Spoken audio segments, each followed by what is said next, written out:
এটা হচ্ছে রাজনীতির খেলা, এটা আপনি আমি বুঝবো না, আগে ভিডিওটি দেখুন তারপরে বলছি। শেখ হাসিনাকে এই বাংলাদেশ থেকে হটাইতে পারছি, আর এই মির্জা আব্বাস তাদের বিরুদ্ধে আমরা কথা বলতে পারবো না, সব ভয়ভীতি দেখে আমাদেরকে আটকাবে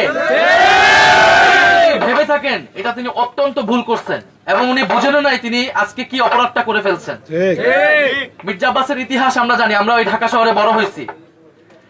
জিয়াউর রহমান মির্জা আব্বাসকে ডেকে একটা হুন্ডা এবং 30 টাকা দিয়ে বলছিলেন আমার সাথে রাজনীতি করো এবং ইলেকশনে কাজ করো। ওইখান থেকে তার রাজনীতির যাত্রা বিএনপির সাথে। সেই জায়গা থেকে তিনি ঢাকা শহরে সাম্রাজ্য তৈরি করছেন। এই সাম্রাজ্য কিভাবে হয়েছে এই বাংলাদেশের মানুষ জানে, ঢাকা শহরের মানুষ সেটা জানে। ওনাদের উচিত ছিল গণ অভ্যুত্থানের পরে জনগণের সামনে তাদের অতীতের সকল অপকর্মের জন্য ক্ষমা চাওয়া এবং তারপরে নতুন করে রাজনীতি শুরু করা। তারা জামাতকে অতীত নিয়ে অনেক কথা বলে, তাদের নিজেদের অতীত কিন্তু বাংলাদেশের মানুষ ভুলে নাই। 2001 থেকে 6 যে দুঃশাসন তারা তৈরি করেছে সেটা কিন্তু বাংলাদেশের মানুষ ভুলে নাই। ফলে অতীত ধরে কথা বলতে সবার অতীত ধরে কিন্তু আমরা কথা বলা শুরু করব। ফলে মির্জা আব্বাস সাহেবের প্রতি আমাদের আহ্বান থাকবে, অনুরোধ থাকবে, আগে যা করছেন করছেন, সেই আচরণ যদি পরিত্যাগ করতে না পারেন তাহলে কিন্তু এবার নির্বাচনে এটার পরিণতি ভালো হবে না।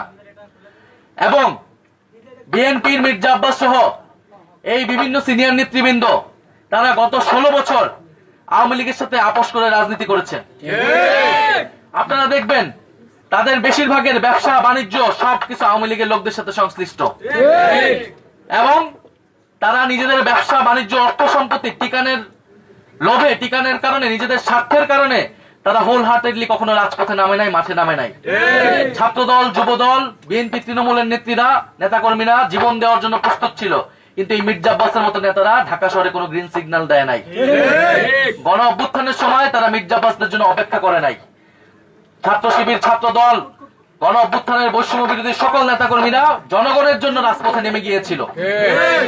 ফলে মির্জা আব্বাসের যে ব্যাংক ব্যালেন্স, তাদের যে ব্যবসা, তাদের যে সাম্রাজ্য, সে আওয়ামী লীগের সময় পুরোটাই ইনটেক ছিল।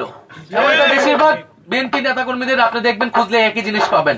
রাজনীতির মাঠে এসেছি, সুষ্ঠু নির্বাচন চাই। যাই হোক, সম্পূর্ণ ভিডিওটি দেখতে পারলেন। এই ভিডিও নিয়ে আপনার মন্তব্য কি অবশ্যই কমেন্ট করবেন। ভিডিওটি যদি আপনার কাছে ভালো লেগে থাকে অবশ্যই লাইক এবং শেয়ার করে দিবেন, অন্যদেরকে দেখার সুযোগ করে দিবেন। আসসালামু আলাইকুম ওয়া রাহমাতুল্লাহি ওয়া বারাকাতুহু।